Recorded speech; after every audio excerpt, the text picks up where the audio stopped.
जिस दिन दिल्ली में वोटिंग हो रही थी उसी दिन भारत में बैठी शेख हसीना ने ऐसा खेल कर दिया जिसने बांग्लादेश में हड़क मचा दिया है। शेख हसीना ने ऐसा जाल फेंका है जिसमें बांग्लादेश के कट्टरपंथी फंस गए हैं। दरअसल 5 फरवरी के दिन भारत में बैठी शेख हसीना की आवाज बांग्लादेश में गूंजने लगी। शेख हसीना भारत में बैठकर बांग्लादेश में भाषण देने लगी। ये भाषण 1 घंटे तक चलता रहा। खबर फैली तो बांग्लादेश की सड़कों पर हजारों कट्टरपंथी उतर आए। आग जनी हो गई, दंगे हो गए। ये शेख हसीना की ताकत और उनका खौफ ही है कि उनके 60 मिनट के भाषण को सुनकर कट्टरपंथी डर के मारे सड़कों पर आकर बैठ गए हैं। इस वीडियो में आपको बताएंगे कि बांग्लादेश में क्या नया बवाल हो गया है। आपको याद होगा कि 5 अगस्त 2024 के दिन शेख हसीना को प्रधानमंत्री पद छोड़ना पड़ा था। उसी दिन शेख हसीना को जान बचाने के लिए बांग्लादेश से भागकर भारत आना पड़ा था। लेकिन शेख हसीना ने फैसला किया कि वो 5 फरवरी यानी जिस दिन दिल्ली में वोटिंग हो रही थी उसी दिन एक भाषण देंगी,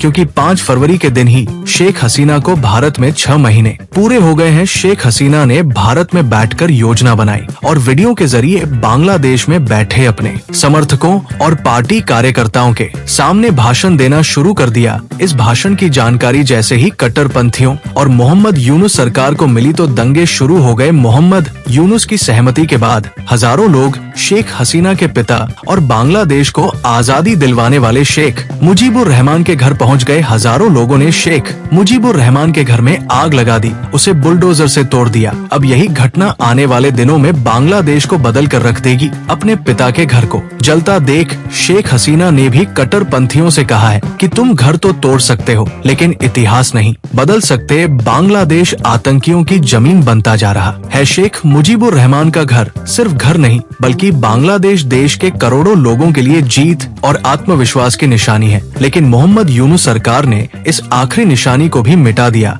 इस तस्वीर ने अब बांग्लादेश को सीधे सीधे 2 हिस्सों में बांट दिया है या कहिए तोड़ दिया है। बांग्लादेश में शेख हसीना की लोकप्रियता अचानक बढ़ने लगी है। मांग उठ रही है कि शेख हसीना को दोबारा बांग्लादेश का प्रधानमंत्री बनाया जाए। बांग्लादेश के हालात बद से बदतर होते जा रहे हैं। बांग्लादेश के जो लोग कट्टरपंथियों के बहकावे में आकर शेख हसीना को गाली दे रहे थे वो भी अब दबी आवाज में शेख हसीना की वापसी की मांग कर रहे हैं। वैसे आपको बता दें कि इस पर काम शुरू भी हो गया है। भारतीय विदेश मंत्री एस जयशंकर से मुलाकात के बाद अमेरिका ने बांग्लादेश की मदद रोक मोहम्मद यूनुस को हटाने की तैयारी शुरू कर दी है। किसी भी दिन खबर आ सकती है कि मोहम्मद यूनुस बांग्लादेश छोड़कर भाग गए हैं। सत्ता फिर कुछ समय के लिए बांग्लादेश की सेना के हाथों में आ सकती है और बांग्लादेश के आर्मी चीफ तो शेख हसीना के सबसे करीबी माने जाते हैं। हो सकता है कि भारत और अमेरिका बांग्लादेश पर रणनीति बना चुके हो और शेख हसीना का भाषण उसी रणनीति का हिस्सा हो।